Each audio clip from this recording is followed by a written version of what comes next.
Hey everyone, it's Monday and you're watching The Biggest Beauty Project. I feel so helpless now, my guitar's not around, and I'm struggling with the xylophone to make these feelings. Last week was my topic. It was bucket list. I chose that topic because I'm a big list person. I have been for my whole adult life. When I was younger, like my late teens and early 20s, I had a serious fear about not living my life to the fullest, and I would make lots of bucket lists. I had all kinds of goals about what I wanted my life to be and what sort of things I wanted to accomplish in my life, and then I would check them off one by one. I did do a lot of them: bungee jumping in the rainforest in Costa Rica, a tattoo, a couple. I got my nose pierced and my tongue pierced. I went to graduate school, backpacked around Europe by myself for 6 weeks. I taught in Korea. It was out of this fear that I would have regrets in my life, and this fear that I wasn't going to live life to the fullest. And I really genuinely wanted to be the most enriched, evolved person that had the most experiences that I could possibly have. And I was very aware that when I was young, my experiences would get smaller and smaller the older that I would get. And so I was very diligent about doing these things. Also, I think some of it was about facing my fears. I wanted to prove to myself that even though I was afraid, I could do it, or even though it seemed hard, I had what it took. So a lot of it was about like a sort of insecurity. Like I wanted to prove to myself that I was the kind of person that went bungee jumping. And so even though I was terrified, I did it.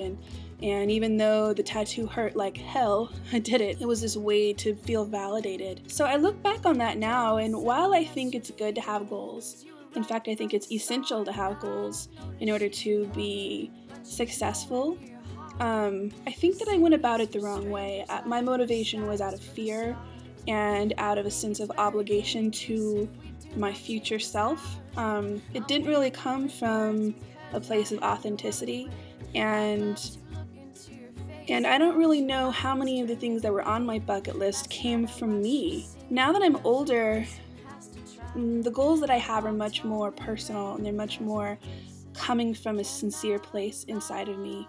One of the things that's on my bucket list, if you want to call it that, is I am very sure that I want to have children. I'm not even sure if I want to get married, but I do want children, and that's something that comes from directly from my heart. Like that's not anything that comes from anybody else's telling me what I should or shouldn't do. Something else that I want to do is I want to teach. It's something that I'm doing now, and I'm pursuing that direction, and it's also something in me. It's almost like before the bucket list came from the outside in, and now it's from the inside out. And you know, the goals that I set for myself are much more about personal enrichment and my own knowledge of myself and what will satisfy me, rather than this sort of fear that I could have done things that I didn't do. So yeah, so that's my discussion of the bucket list. Thank you all for being patient with me, and thank you girls for being patient with me. And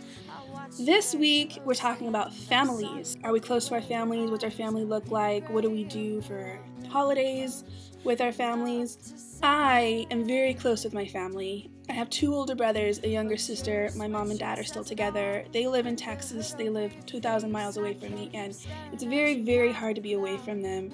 I think that it's good for my own sense of independence, and I've been able to create my own life here, which has been essential. But at the same time, I very much feel that something is missing, and it's because I'm so far from my family, and I miss them terribly. And I get to see my family in less than 2 weeks. I'm going home for Thanksgiving, and all of us are going to be together, and it's really going to be great. And actually, I'm probably going to film a lot of it and show you all here. We don't really do anything out of the ordinary for Thanksgiving. I mean, it's really just about us being together. We're all very close. I'm particularly close with my mom and with my little sister. She's 7 years younger than me. So that's it for me for this week. Tomorrow is Amy. Thank you all for watching, and I will see you next week.